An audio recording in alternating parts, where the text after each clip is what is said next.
Napakatigas ng ulo mo, Clara. Nakita mo na nangyari sa'yo?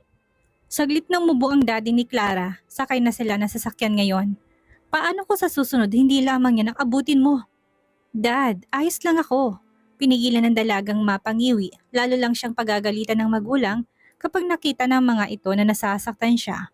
Pagdating sa ospital ay agad na inalis ang bala sa kanyang balikat, maging ang sugat sa kanyang ulo ay ginamot na. Naalala ni Clara ang takot at pagsisisi sa mukha ni Lourdes. Hindi na rin pala masama ang minsang magpakita ng kapangyarihan. Napabuga ng hangin ng dalaga, pero dahil doon ay nalaman ng lahat kung sino ang kanyang mga magulang. Ang matagal ng katauhan na itinago ni Clara ngayon ay hindi nalihim.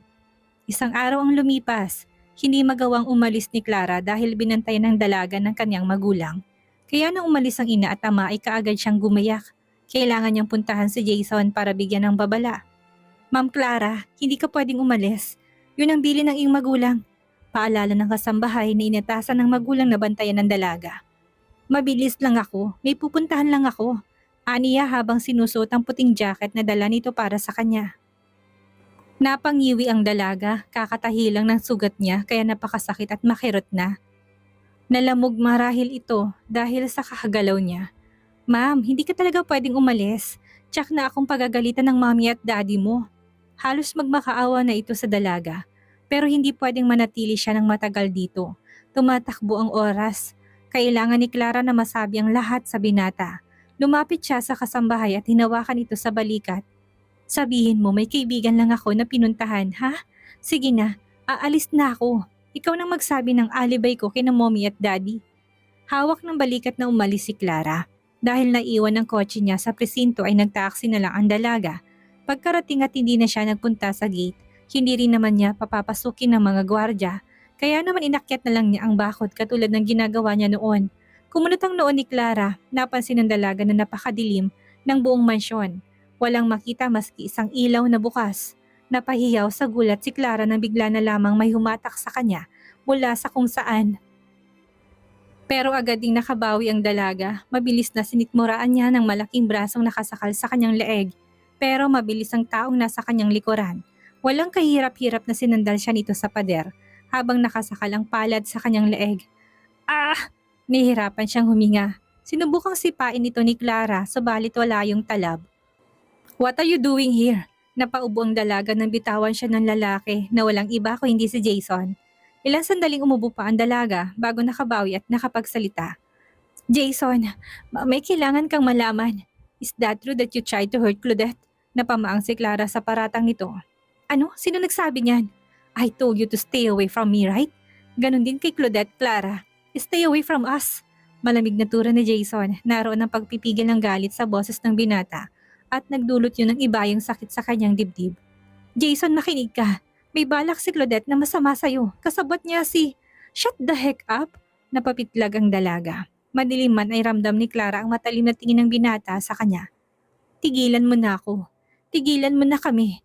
If you think ruining us will fix the relationship between of us, well, you're wrong, Clara. Hindi kita mahal. Hindi na kita babalikan. Magkakapamilya na ako kami ni Claudette.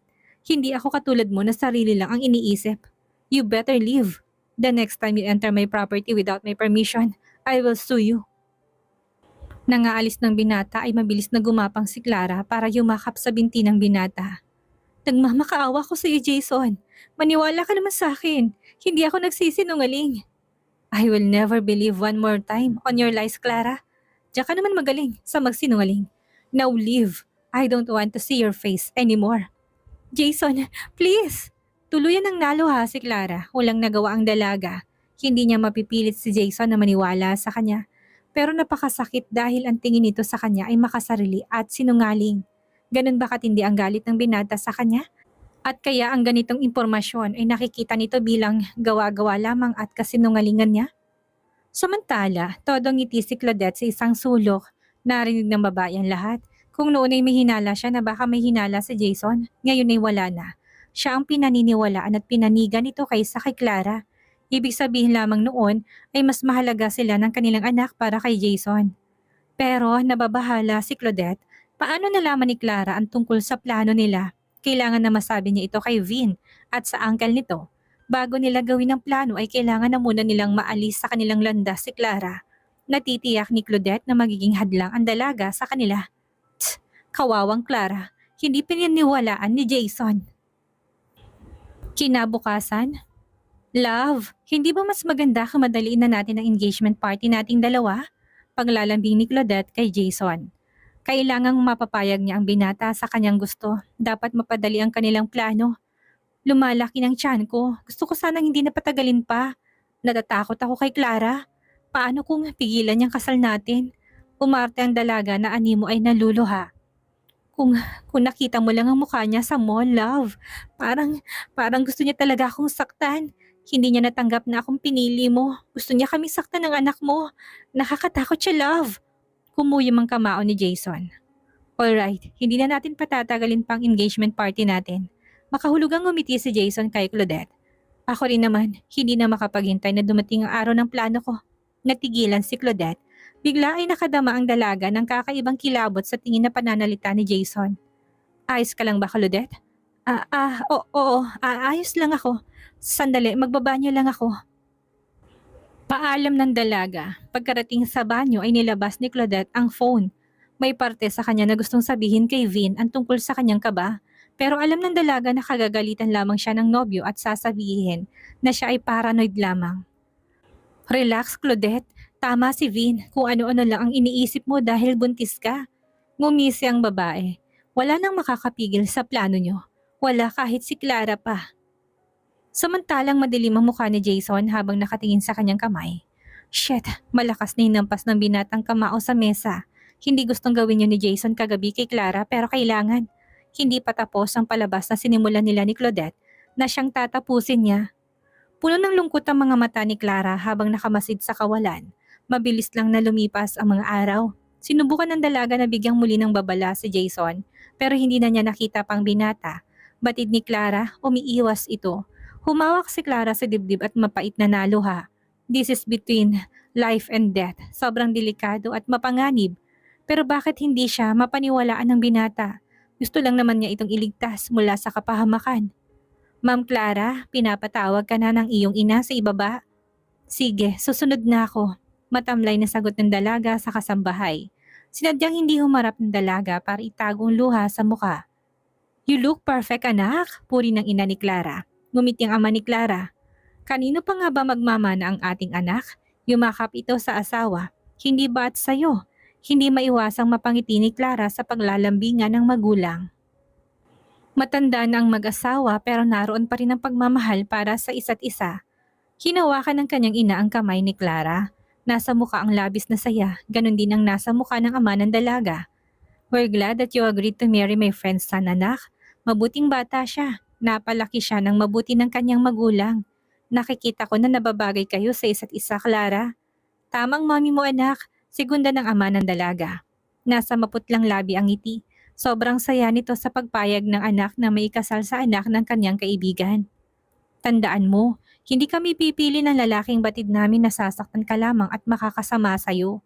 Anak ka namin kaya sinigurado namin na mapupunta ka sa isang mabuting tao. Mabuting binata siya, anak. And I'm sure of that.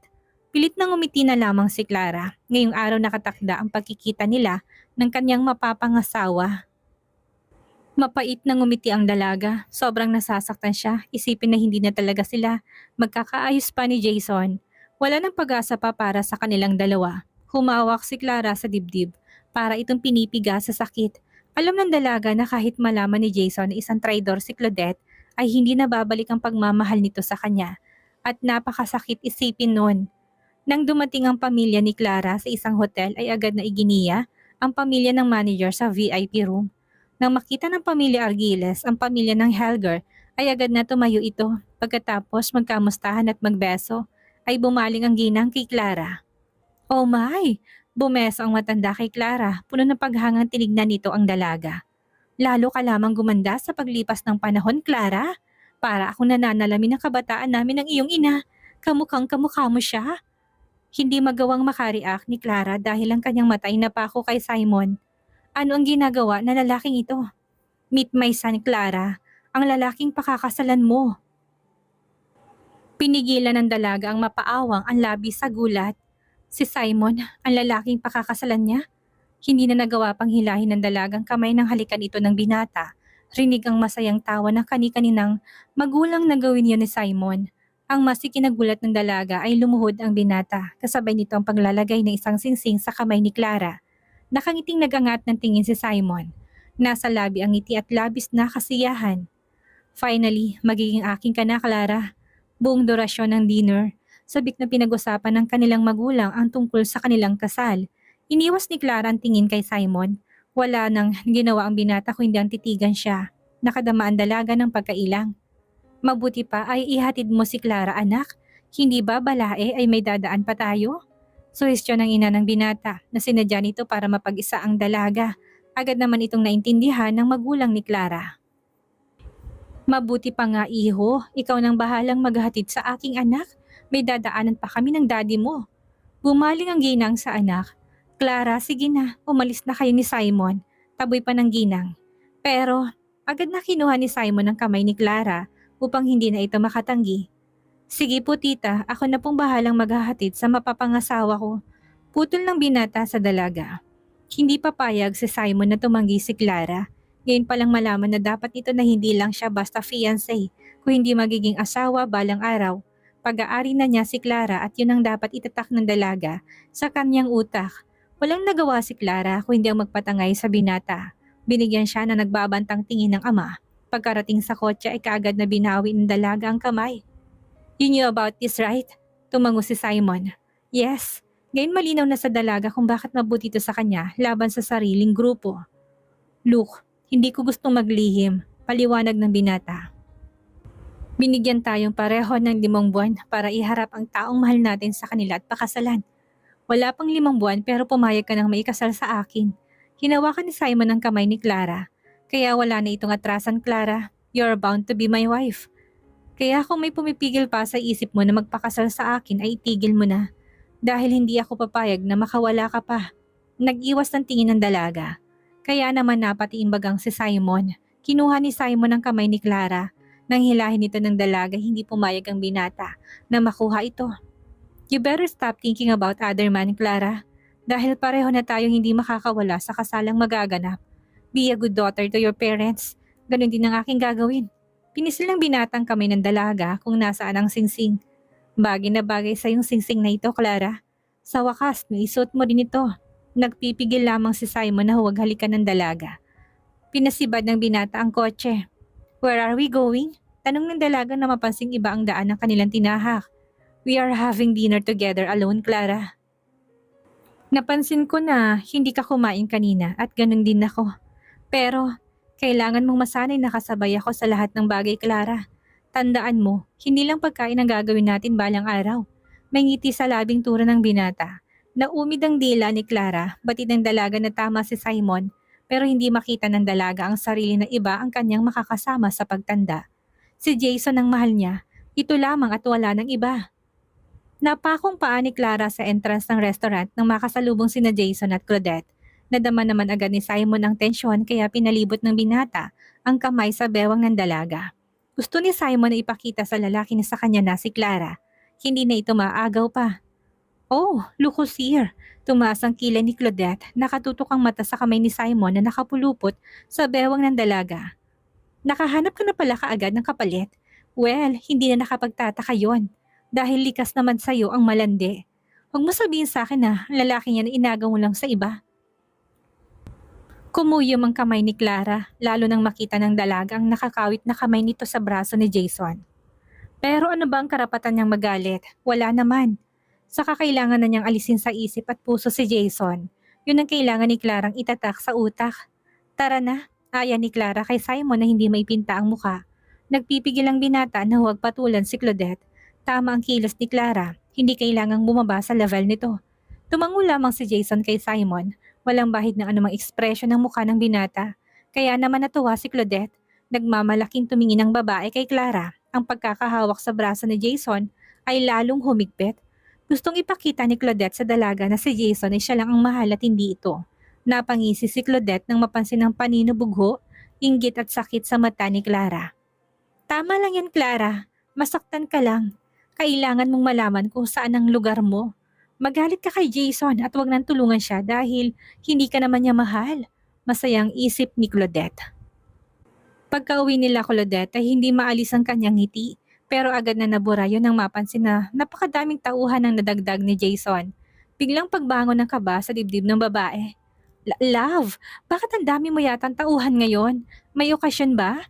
Napatras sa takot si Claudette nang humarap ang binata sa kanya. Sobrang dilim ng mukha ni Jason, nagigtingan ng panga ng binata. Hindi malaman ni Claudette kung para saan ang galit ng binata. Napatras si Claudette nang umabante ang binata. Naroon sa mata ang kakaibang tingin. Don't worry Claudette, para sa'yo naman ang mga tauhan na yan. Kaya hindi mo kailangang mabahala. Para sa akin? Bakit? Protection yan. Napalunok ang babae. Protection para saan? Pero agad ding napangiti si Claudette marahil ang tinutukoy ni Jason ay para sa kanilang mag-ina. Protection nila sa balak manakit sa kanila. Walang tigil sa pagtulo ang luha ni Clara habang nakatingin sa engagement party invitation nila Jason at Claudette. Kopya lamang ito na pinadala ni Isa sa kanya. Sinubukan niya ulit na puntahan ng binata at bigyan ng babala pero binaliwala lamang siya nito. Hulog na hulog talagang binata kay Claudette. Nabulag na ito ng pagmamahal dito. At ang sakit noon. Agad na pinahid ng dalagang luha nang makita sina Iza at Fabian na paparating. Confirm Clara, balak nilang lasunin si Mr. Almenton sa araw ng engagement party. Marami din silang taong makakakalat sa paligid. Plano nilang i-assassinate si Mr. Almenton sa oras na pumalpak sila. Anong susunod nating plano? Kung humingi kaya tayo ng tulong kay Sir Luisito? Ani Iza. Sigurado ako natutulungan tayo ni Sir. Agad namang sumang-ayon si Fabian sa dalaga. Tama si Isa Clara. Si Sir Luisito pa, siguradong tutulungan niya tayo. Umiling si Clara. Hindi na kailangan ng tulong ni Sir Luisito. May mission tong ginagawa kaya hindi nila dapat ito abalahin. I will use my father's men. Sapat na sila para mapatumba ang mga tauhan nila Claudette. Sa dami ng tauhan ng kanyang ama ay hindi na kailangan pa ng ibang tauhan. Ito na ang lilinis ng mga tauhan nila Claudette. Ang kailangan niyang pigilan ay ang paglason kay Jason. Kailangan niya mapagtagumpayan anuman ang mangyari. Gusto ni Clara na maligtas si Jason bago siya maikasal. Natigilan si Clara nang mapansin ng kulay puting envelope na inabot ng kanyang ina. Clara anak, may pupuntahan kami ng iyong ama. Dumating to kanina, invitation ng engagement party ni Jason. Hindi kami makakadalo ng daddy mo dahil may pupuntahan kami. Gusto sana namin na ikaw ang dumalo para sa amin. Alam mo naman na mahalaga siya sa pamilya dahil kapatid siya ng asawa ng Kuya Zovito mo. Nanginginig na tinanggap ni Clara ang card. Kung ganoon, minamadali ni Jason ang kasal kay Claudette. 2 linggo lang pagkatapos ng engagement ay ikakasal na ang dalawa. Yun ang nakalagay sa invitation card. Anak, ayos ka lang ba? Tanong ng ginang sa anak nang mapansing ang pamumula ng mata ni Clara. Ayos lang po ako, Mami. Sige po, ako na pong dadalo. Siya nga pala anak, may bisita ka. Paakyatin ko na siya dito sa itaas ha? Tura ng ginang bago lumabas ng silid. Kumunot ang noo ni Clara. Bisita? Sino? Ganon na lamang ang gulat ng dalaga nang makita si Simon sa labas ng kanyang kwarto. Akmang isasara na ito ng dalaga nang itulak ito ni Simon. Pumasok ito dala ang bungkus ng bulaklak at inabot sa kanya. Salamat Simon, makakaalis ka na. Binigyan ako ng permiso ni tita na pumasok Clara. Saka hindi mo kailangang mailang, magiging mag-asawa rin naman tayo balang araw. Niyakap ni Clara ang sarili, tanging manipis lamang na nightie ang kanyang suot. Hindi nagustuhan ng dalaga ang ginawa ng ina. Nagpapasok to ng lalaki sa kanyang kwarto nang hindi hinihingi ang permiso niya. Samantalang hindi napigilan ni Simon ang tingnan si Clara. Napakaganda ng dalaga, talagang kaakit-akit para itong manika sa ganda, makinis at napakaputi. Tumayo ang binata at nahihiyang kumamot sa ulo. Iniwas din ito ang tingin. Kailangan ni Simon na umalis bago pa siya hindi makapagpigil. Aalis na ako. Gusto ko lang ibigay ang bulaklak na yan sa'yo pero pinaakit ako dito ng mami mo. Alam kong hindi ka komportable kaya aalis na ako. Bago umalis ay nagbili ng binata. Magkita tayo sa Sabado at lumabas. Kilalanin natin ang isa't isa bago tuluyang ikasal. Sabado? Kinuha ni Clara ang invitation card sa Sabado rin ang engagement party ni Jason. Natampal niyang noo. Dapat itumanggi siya kay Simon pero nakaalis ng binata. Sabado, buong paghanga na natuon ang atensyon ng lahat kay Clara Helger habang naglalakad papasok sa hotel kung saan gaganapin ang engagement party. Suot ang emerald green tublong dress. Dark green stiletto, green set of jewelries, green purse, talaga namang litaw na litaw ang kakaiba niyang ganda sa lahat. Maging si Vin, ang nobyo ni Claudette sa sulok na nagpapanggap na waiter, ay napahanga sa dalaga. Tinalo nitong ibang kilalang artista sa ganda. Napanganga rin maging sina Fabian at Iza na nagpapanggap na bisita na gumamit ng fake invitation card para makapasok. Narito na si Clara sa hotel. Imporma ni Vin kay Claudette gamit ang maliit na mic chip. Tama ka nga, honey. Pupunta siya, puta. Mura ni Vin na sadyay na banggain ito ni Fabian. Tatanga-tanga kang inutil ka. Galit na asik pa ng binata rito. Naku, pasensya ka na. Teka, sino ka ba? Aba, pareho lang naman tayong waiter dito ah. Kung makatanga ka, parang ikaw ang may-ari nitong hotel. Galit-galitan ni Fabian. Gusto mo ng away? Hindi pwedeng mapaaway si Vin ngayon. Kailangan nga ng binata na makapagbigay ng balita kay Claudette at sa kanyang uncle. Napaigik si Vin na suntukin to ni Fabian sa tenga na sinadya ng kaibigan ni Clara para makuha ang mic chip sa tenga ng lalaki. Aba, gago ka ah. Sa galit ni Vin ay gumantito ng suntok, dala ng galit. Hindi na malay na lalaki na nalaglag ang chip na kagad na pinulot ni Fabian at tinago. Hoy, tumigil kayo. Bakit nag-aaway kayo sa importanteng okasyon na ito? Galit na lumapit sa dalawa ang manager ng hotel. Gawin niyo ng maayos ang trabaho niyo bago ko pa kayo sisantihin. Yumuko si Fabian, humingi ng pasensyang binata. Tapos ng kanyang misyon. Hindi na makakapagpalitan ng mensahe ang dalawa. Si Isa naman ang kikilos ngayon nang makita ni Isang matandang si Mr. Kapil ay nagmamadaling dalaga na lapitan ito. Napasinghapang ilan na sadya iniisa na madapa at mabuhusan ng Diyos ang bandang tenga ng matanda. Di puta! Galit na mura ng matanda. Namumula ang mukha ni Mr. Kapil sa galit. Basa ang suot nitong formal attire, maging ang mic chip sa kanyang tenga. Galit na hinaklit ng matandang braso ni Iza. Nakita mo nang nagawa mong tonta ka? Kilala mo ba kung sino ako? Napalunok si Isa, nakaagaw na sila ng atensyon sa ibang bisita. Napangisi ang dalaga na merong maisip dahil alam nilang baka raw nito ay hindi lingid sa dalagan tungkol dito. Siyempre sir, kilalang kilala kita. Kinuha ni Isa ang panyo at pinunasan ng suit ng matanda. Kilalang kilala ka sa buong mundo sir. Isa kang tanyag na negosyante at isa sa kinikilalang tao sa lipunan. Ikaw si Mr. Kapil, ang walang kupas na toy company owner sa buong mundo. Ang galit sa mukha ng matanday nawala. Bigla ang pagsungaw ng mayabang ng ngiti sa labi ng matanda. Natutuwa sa narinig. Tumaas ang ego at kumpiyansa sa sarili. Lihim na napangiti naman si Iza. Andaling utuin ng matanda. Porke napuri lang. Tama nga ang napansin nila nang sinundan nila ito. Gusto nito ang binubuhat ang bangko ng iba. Kumbaga, gustong pinupuri at tinitingnan ng mataas. Bueno, sige, makakaalis ka na. Sa susunod ay mag-iingat ka na hindi makadisgrasya ng iba. Pinagpag ni Mr. Kapil ang suot na suot. Huwag mong kalimutan ang taong nabangga mo ngayon. Magpasalamat ka dahil pinatawad kita. Isang karangalan ito sa'yo bilang isang mahirap. Ang yabang, karangalan daw. Nektik mong matanda ka. Inis na bulong ni Isa nang makalayo. Nang makasalubong sina Isa at Fabian ay pareho silang tumango. Mission success, ma'am. Hinawakan ni Clara ang mic chip sa tenga para marinig na maayos ang sinasabi ng taong inutusan niyang linisin ng mga tao nila Claudette. Nakapagtataka Ma'am Clara, imporma ng lalaki. Lahat ng tauhan na narito ay wala ng mga malay. Lahat sila'y duguan at sugatan. Mukhang napasabak na sa away. Naguguluhan tinapos ni Clara ang usapan dito. Paano nangyari na sumabak ng mga tauhan nila Claudette sa gulo? Ngayong gagawin pa lang at sisimulan nila ang plano. Ibig bang sabihin ay merong ibang nakakaalam ng plano nila Claudette? Sino kaya siya?